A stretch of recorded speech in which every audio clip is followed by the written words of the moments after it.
গতিকে মই ভাবোঁ যে এটা হিন্দু এটা জাতিৰ হেৰি নহয়, এটা ধৰ্মৰ পৰিচয় হ'ব পাৰে, কিন্তু জাতিৰ পৰিচয় হ'ব নোৱাৰে। আৰু আমাৰ নাগৰিকত্ব সেইটো নহয়। এতিয়া কিন্তু কা আইনৰ যোগেদি পিছ দুৱাৰেদি তেনেকুৱা এটা ধাৰণা আনিবলৈ চেষ্টা কৰা হৈছে। যিবোৰ শৰণাৰ্থী, তাৰপিছত হিন্দুৰ কথা নাই, তেওঁলোকে 2014 চনলৈকে তেওঁলোকে নাগৰিকত্ব পাব, আৰু বাকীবিলাকৰ কথা নাই।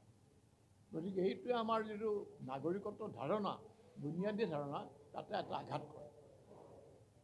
ছাৰ, শাসকীয় পক্ষই কৈ আছে যে এই যিখন আইন